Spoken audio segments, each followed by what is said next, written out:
You know, every tennis tournament has its own story, right? A little drama that unfolds over the week. But every once in a while, maybe once in a generation, a story comes along that feels different.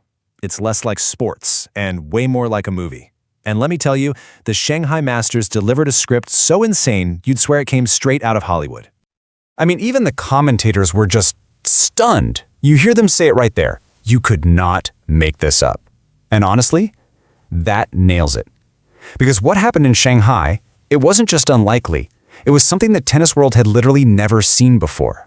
And it all kicked off with one of the most incredible underdog stories you will ever hear. All right, so let's get into it. Let's meet the first hero of our story, Valentin Vacherot. Now, this is a guy who, by all rights, shouldn't have even been in the tournament. And when I say his journey was unlikely, I mean the chances were, like, microscopic. Seriously. 204. That was his world ranking heading into this thing. Just to give you some perspective, for a huge tournament like a Masters 1000, a player ranked that low is usually just thrilled to get a ticket to watch. But for Vacherot, oh man, his story starts even further back than that.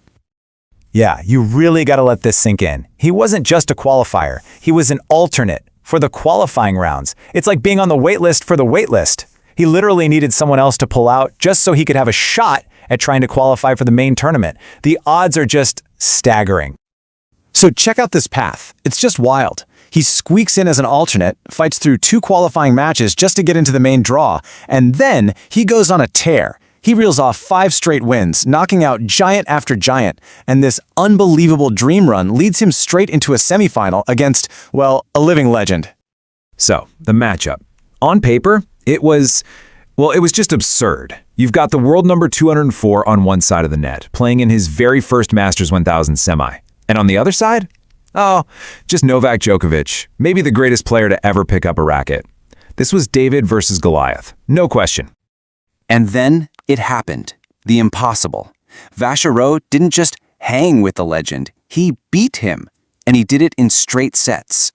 Just like that, with one win, he completely rewrites the history books. He's now the lowest-ranked player to ever make it to a Masters 1000 final. The fairy tale had reached its peak, right? Well, that's what we all thought. You know, even Vacherot himself couldn't quite believe it. You can just feel the shock in his voice when he talks about it. He went into that match just hoping for the experience, just to be on the same court as his idol. And he walks away with the win. It's incredible. But while all this was happening, another story, a parallel journey, was playing out on the other side of the draw. Okay, so let's meet Arthur Rinderknech. And here's the twist. He's Valentin Vacherot's cousin. And get this, while Valentin is living out this impossible fairy tale, Arthur is on his own absolute tear, just carving his way through a stacked field in Shanghai.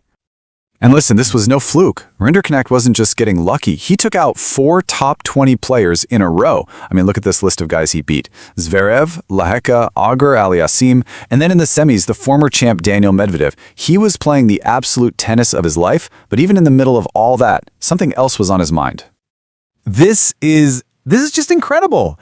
He's in the middle of this absolute battle, his own semifinal against one of the best players on the planet.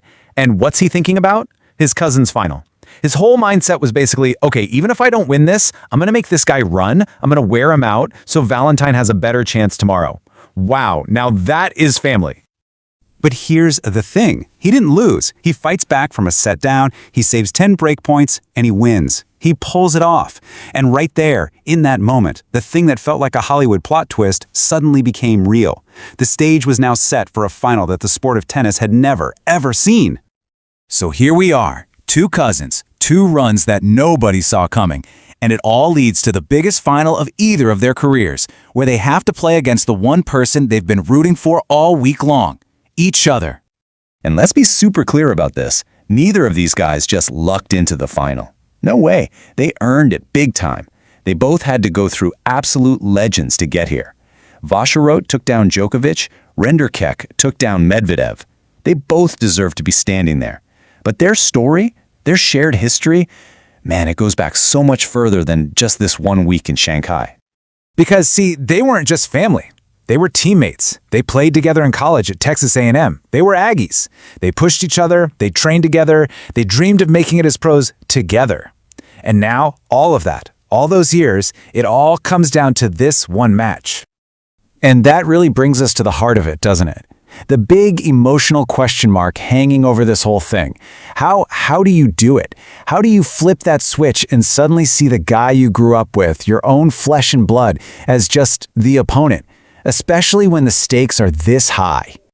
Rinderknech, I think, said it best. He was like, "This wasn't even a dream we had, because it was just too crazy to even imagine." His words were, "It's just a dream that came out of nowhere." And that just tells you everything, doesn't it? It shows how completely surreal this moment was, not just for them, but for their whole family watching. And that brings us to the final. The whole world is wondering, okay, who's going to win? Who's going to lift that trophy? But for these two cousins, they already knew the truth. The real win, that had already happened. Just think about the history here for a second. In all the years of these massive Masters 1000 tournaments, this has never happened. Ever. Not with brothers, not with any family members. This was a first. They weren't just playing a tennis match, they were literally making history. Together. And this one quote from Rinderknech just sums up the whole thing perfectly. After his semi, he said, "Tomorrow night there will be two winners anyway. Today we won everything." Chills. The trophy, that was just a bonus. The real prize was the journey. The fact that they both made it. That was the victory. So in the end, the actual score, it almost feels like a footnote, doesn't it? Yeah, somebody had to lift the trophy. But the story itself, it was already written. It was already complete. The impossible dream wasn't just realized by one of them. It was realized by both of them. The story was perfect just the way it was. Because that's what this was always about. Family, who for just one night had to be rivals. And in doing that, they made history together. It's a story so amazing, so unbelievable. You really, truly could not make it up.